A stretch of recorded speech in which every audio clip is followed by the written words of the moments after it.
এই পৃথিবীতে এমন একজন নারী ছিল যে নারীটার অভিশাপে এই আনোয়ার সরকারের বাবাগো মধ্যে 40 জন পুরুষ গর্ভ হয়ে যায় একটা নারীর অভিশাপে। তাহলে কি এই নারী কি সাধারণ জিনিস বাজান? তবে এখানে বুঝবে যারা মা হারিয়েছে, যাদের জীবনে মানে, এখানে অনেকেই হয়তো বা উপস্থিত রয়েছে যারা অকালেই মা হারিয়েছে, তবে তারাই বুঝতে পারবে যে মার কতটা গুণ। একটা মা 10-এর দরজায় ঘুরে তার সন্তানকে লালিত পালিত করতে পারে, একটা বাবা কিন্তু তা পারে না। যদি একটা মার 10টা সন্তানই হয় তবুও তিনি পারে, তবে একটা বাবা কিন্তু তা পারবে না। তার স্ত্রী যদি না থাকে সে বিয়ে করে তার মতো সে হয়ে যাবে, কিন্তু সে সন্তানের দিকে ফিরে তাকাবে না।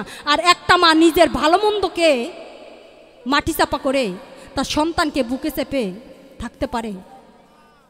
তবে যারা হারাইছে তারাই বুঝতে পারবে। তবে আনোয়ার সরকার কি বুঝবে?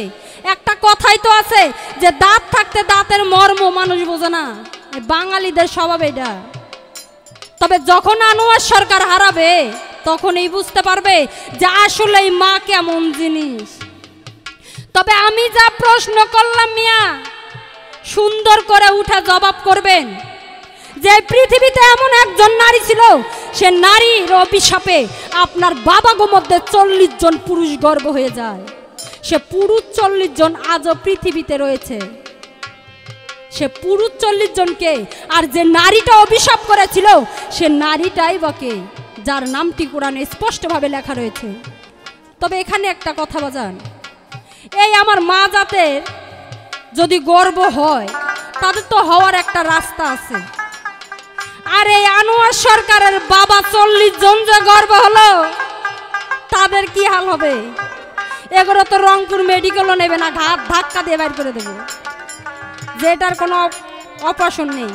তবে ভালো করে বয়াতির কাছ থেকে এবার জানে নেবেন যে এনার বাবা 40 জন যে গর্ব হলো তাদের কি হাল হবে, কিভাবে তারা সন্তান প্রসব করবে। তারা কিন্তু আজও পৃথিবীতে বেঁচে আছে। তবে আমার প্রশ্নের জবাব যেন উনি সুন্দরভাবে দেন, আমি এটুকুই আশা করব। আমার মন গেছে খেইপা, তাই তোমার অনুরোধ করলাম আমার মটকা বেশি খারাপ করায় না, তোমার অসুবিধা আছে, তোমারে ক্ষমা কইরা দিলাম। আমারে কি কইল, এর মায়ের অভিশাপে আমার বাবা 40 জন গর্ভ হয়েছে। পুরুষ মাইয়া মানুষ হইলে প্রসবের রাস্তা আছে, কিন্তু পুরুষের কোন দশা? মাইয়া মানুষের অভিশাপে 40 জন পুরুষ গর্ভ। প্রশ্ন কোরআন থেকে করছে, এটা পছন্দ হইল আমার, এটা পছন্দ করলাম। কিন্তু এই পুরুষগুলা কারা? এই নারীটা কারা? কোন নারীর অভিশাপে 40টা পুরুষ গর্ভ হয়ে গেছে? তারা বলে আজও পৃথিবীতে আছে। তবে ওনার কাছে আমার আর একটি প্রশ্ন, উনি তো সৃষ্টির মূল থেকে এতক্ষণ বক বক বক বক করলেন।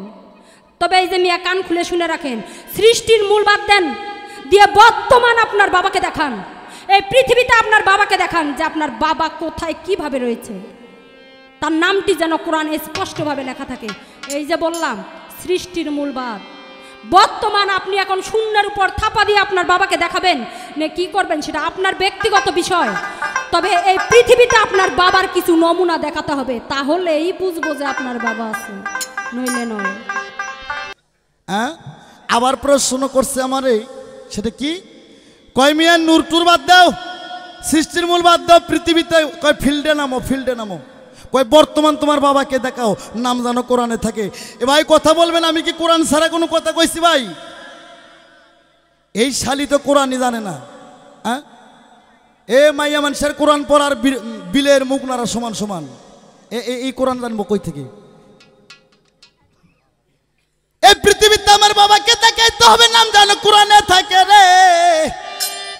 আমার মুসলমান ভাইয়েরা মন দিয়ে শুনবেন, পৃথিবী সৃষ্টি করার 3,70,000 বছর আগে গো আমার আল্লাহ আমার নূর নবীকে পয়দা করলেন। আমার ভাইরা রে, এই পৃথিবী সৃষ্টি করার পর আমার আল্লাহ আগুন পানি মাটি বাতাস একটে করলেন। আগুন পানি মাটি বাতাস একাত্র কইরা, আগুন পানি মাটি বাতাস 4টা সিসকে একাত্র কইরা আমার এক বাবাকে পয়দা করে বেহেশতের মধ্যে রাখলেন। আমার বন্ধু রে, আমার ওই বাবাকে বেহেশতের মধ্যে রাখে আমার আল্লাহ নিজে ওই বাবার নাম খান কোরআন শরীফের মধ্যে রেখে দিলেন। ভাই সাইপ্রিস থেকে কথা বলবেন না।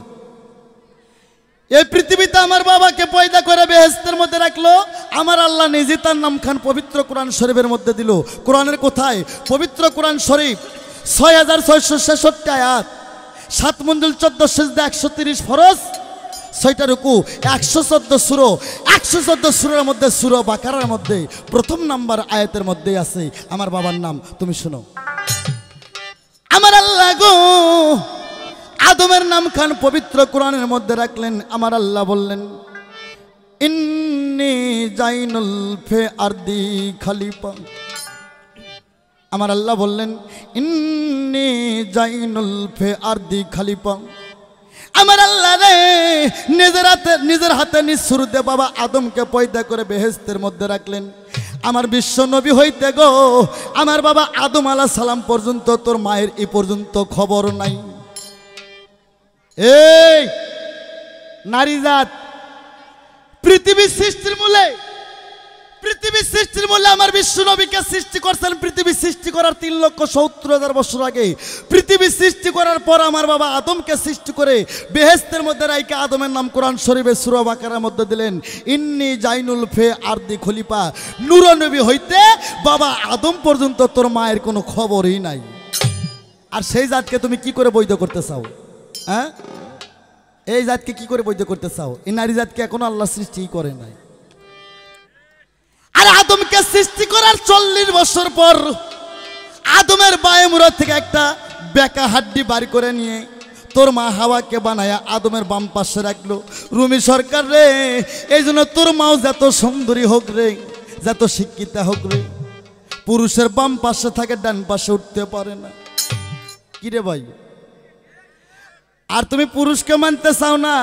বাংলাদেশের সব পুরুষ যদি হরতাল করে যে বিয়ে করা আজ থেকে বন্ধ, তোর মায়েরা সজবুরি নাগে থাকবি 150 টাকা বাদাম দেওকে বলা পারলা।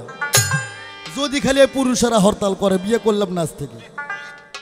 হ্যাঁ, ওই যে নাইয়ের জাংলায় নাইয়ের বস রাখে না, এইটা হয়ে থাকবে ওই নারী জাতের, কোনো মূল্য নাই। 40 বছর পর হাওয়াকে বানাইছে আদমের অংশ দিয়ে। আদমের বায়ে মোড়া হাত দিয়ে হাওয়াকে বানায় আদমের বাম পাশে রাখছে, শুধু খালি আদমের খেজমত করার জন্য, আদমের পাও টিপার জন্য। এই শালা নারী জাতের জন্মই করছে আল্লাহ শুধু ওই পুরুষের পাও টিপার জন্য। এই একটাই কাজের জন্য এদের জন্ম, আদমের সঙ্গিনী বানাইছে। আর সেই জাত হয়ে তুমি পুরুষকে ধমক দাও। এই এত বড় কলিজায় পানি জমাইছে আজিয়া।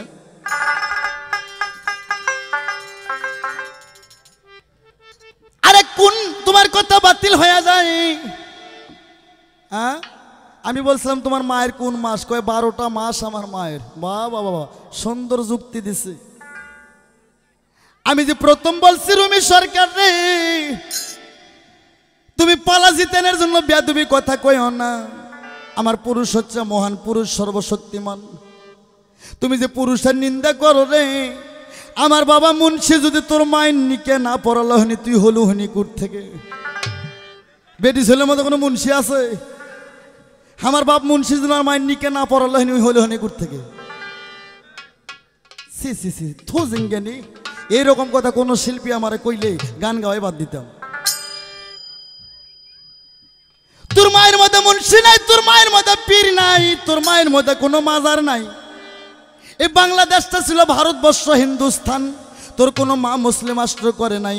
আমার বাবা 360 জন অলি আল্লাহ বাংলাদেশে এসে বাংলাদেশ স্বাধীন করছে। নাম শুনবো একটা একটা করে, সময় নাই।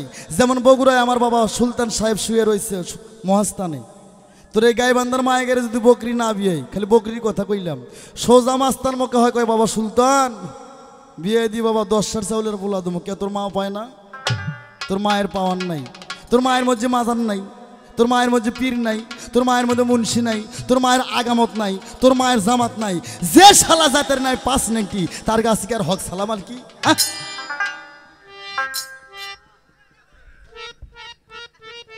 যে পর্যন্ত দিছে হে বুঝতে পারছি, তবে আর দেবো না।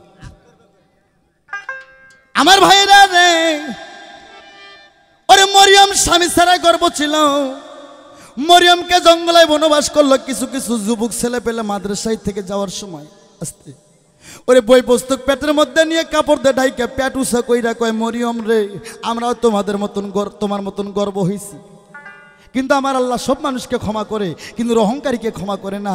মরিয়ম অভিশাপ করলো। মরিয়মের অভিশাপে ওই 40 জন পুরুষ পৃথিবীতে গর্ব হলো। তারা কারা?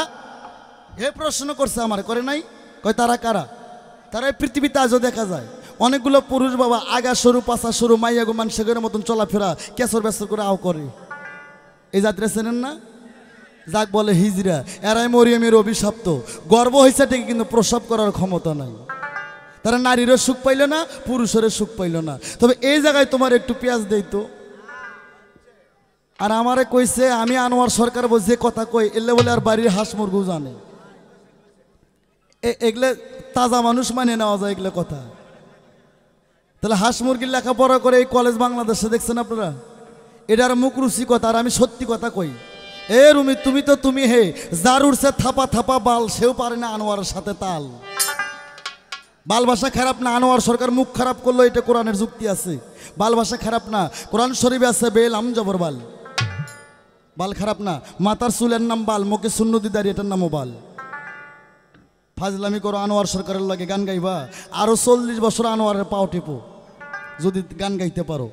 যেদিন নানার গলা ধরে বাবা ডাকতে পারবা, সেদিন আনোয়ার সরকারের সাথে গান গাইতে পারবে, এর আগে পারবা না।